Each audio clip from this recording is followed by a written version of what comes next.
warahmatullahi wabarakatuh. Kami dari kelompok 6, perkenalkan nama saya Wildan Maulana dengan NIM 2410314054.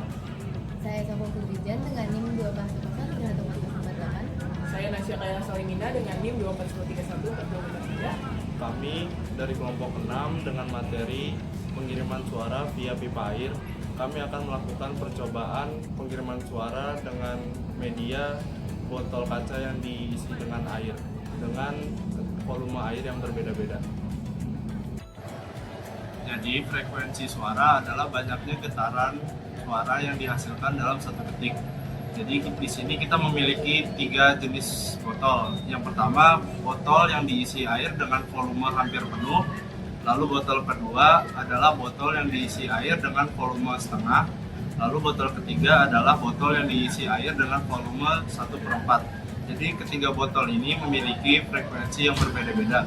Mulai dari botol yang paling sedikit airnya, dia memiliki frekuensi yang paling tinggi karena dia memiliki air yang paling sedikit.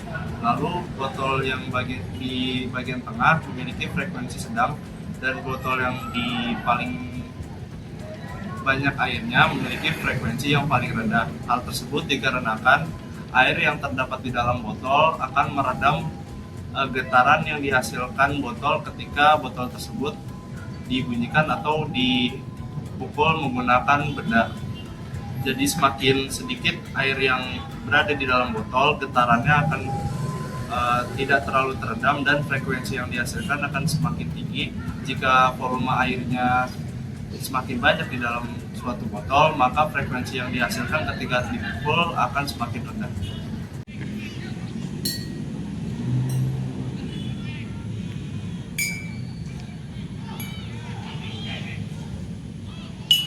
Seperti yang kita dengar tadi, frekuensi tidak mempengaruhi seberapa cepat suara tersebut dihadirkan, tetapi variabel yang menentukan adalah sebuah jarak dan medium dari air tersebut.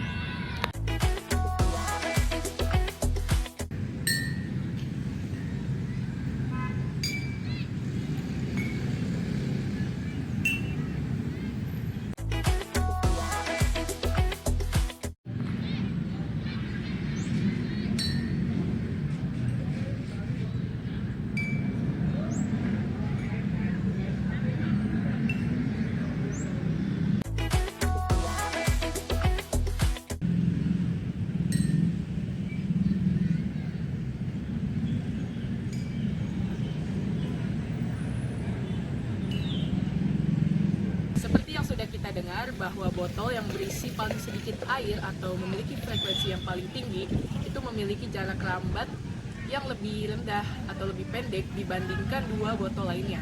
Hal ini dikarenakan bahwa hambatan mediumnya itu paling tinggi pada frekuensi yang paling tinggi, sehingga suaranya lebih cepat menghilang dibandingkan dua botol frekuensi lainnya. Assalamualaikum warahmatullahi wabarakatuh. Izin perkenalan, nama saya Abdul Edit dengan NIM 2410314052.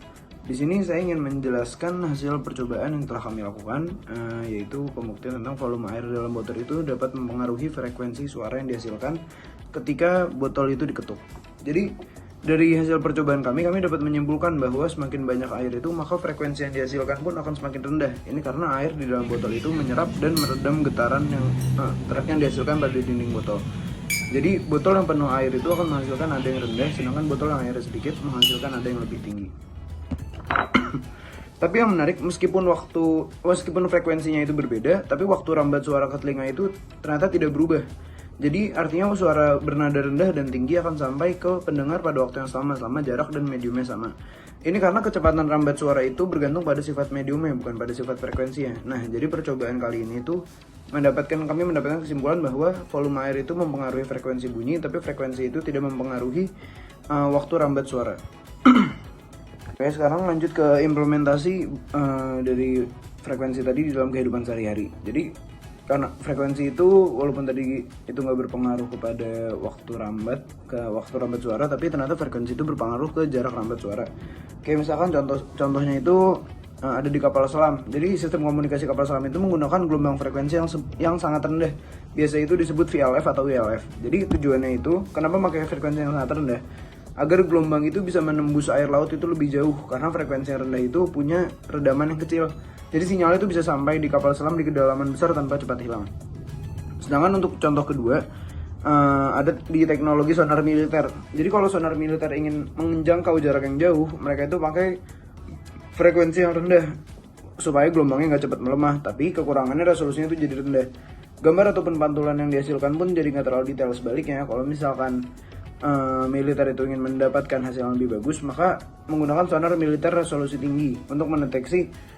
Untuk mendapatkan resolusi yang tinggi, maka menggunakan frekuensi tinggi untuk mendapatkan bentuk objek dengan jelas, tapi jangkauannya jadi lebih pendek. Jadi kesimpulannya, frekuensi rendah itu cocok buat jangkauan jauh, sedangkan frekuensi tinggi itu cocok buat hasil yang lebih detail, tergantung kebutuhan pada penggunanya.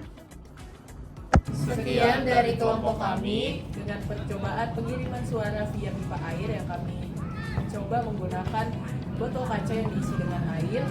Terima kasih sudah menonton.